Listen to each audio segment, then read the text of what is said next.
Bismillahirrahmanirrahim. Assalamualaikum warahmatullahi wabarakatuh. Para jemaah sekalian rahimana wa rahimakumullah. Pada kesempatan kali ini kita akan membaca pertanyaan yang sangat menarik dari saudara kita Randy dari Tangerang, Banten. Pertanyaannya, Assalamualaikum, izin bertanya Ustadz. Waalaikumsalam warahmatullahi wabarakatuh. Apabila ketika salat Jum'ah, ketika khatib naik mimbar, kita baru tahu jika yang menjadi khatib adalah seorang koruptor. Apakah boleh meninggalkan masjid? Atau apa yang sebaiknya kita lakukan? Para jemaah sekalian rahimana wa rahimakumullah, yang pertama yang ingin ana sampaikan adalah bahwa korupsi itu merupakan dosa besar. Karena itu merugikan negara. Itu merugikan orang yang sangat banyak. Mencuri harta satu orang saja itu dosa besar. Apalagi mencuri hartanya orang banyak. Ya, harta yang berkaitan dengan orang banyak, harta negara. Maka ini dosanya jauh lebih besar. Para jemaah sekalian rahimani rahimakumullah, mencuri atau korupsi itu benar-benar sangat besar dampak buruknya terhadap sebuah negara. Makanya banyak negara yang hampir runtuh karena budaya korupsi. Banyak negara yang akhirnya mati-matian mencari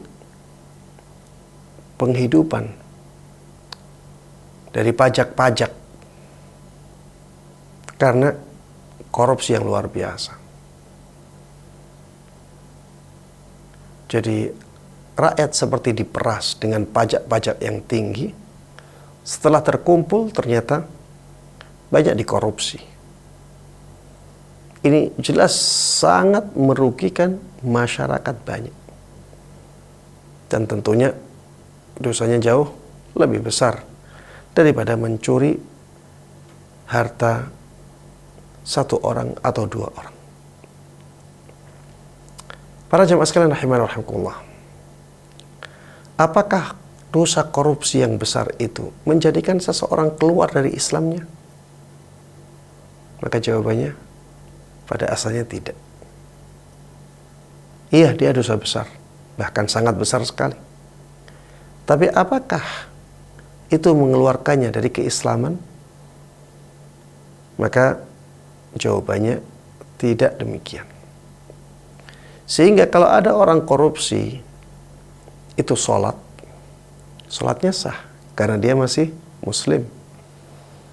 Dia salah besar dalam tindakannya melakukan korupsi, tapi karena itu tidak menjadikannya keluar dari Islam, maka ketika dia sholatnya masih sah. Sehingga ketika dia jadi khatib dalam sholat Jum'ah, maka amalan tersebut sah. Dan ketika dia jadi imam, maka amalan tersebut juga sah.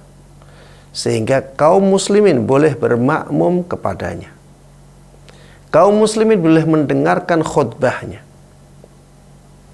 Sehingga ketika kita melihat keadaan yang seperti ini, ternyata yang naik ke mimbar adalah seorang yang kita tahu benar-benar seorang koruptor, bahkan korupsinya sangat banyak.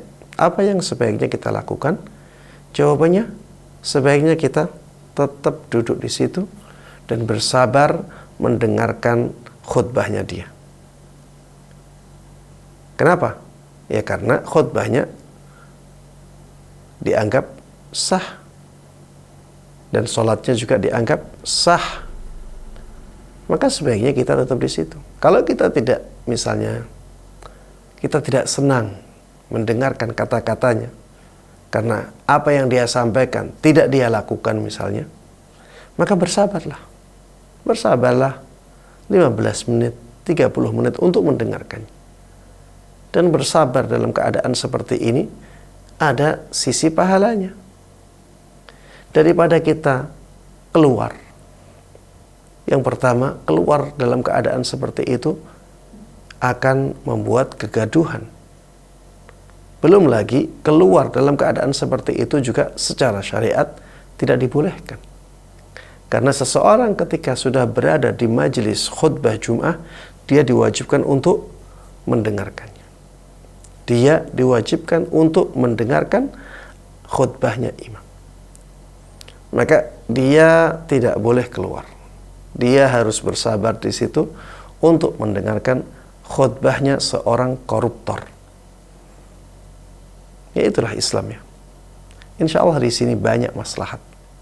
Adapun kesalahan dia korupsi, maka itu bisa kita selesaikan di persidangan misalnya, atau kita laporkan ke KPK misalnya, badan yang khusus mengurusi masalah itu, atau kita selesaikan dengan cara penyelesaian yang bijaksana, sehingga tidak terjadi kegaduhan dan tindakan korupsi yang dia lakukan bisa diselesaikan dengan lebih baik. Demikian yang bisa Ana sampaikan, mudah-mudahan bermanfaat dan Allah berkahi. Amin amin ya rabbal alamin. Wa sallallahu wa sallama wa baraka ala nabiyyina Muhammadin wa ala alihi wa sahbihi wa man tabi'ahum bi ihsanin ila yaumiddin. Walhamdulillahi rabbil alamin.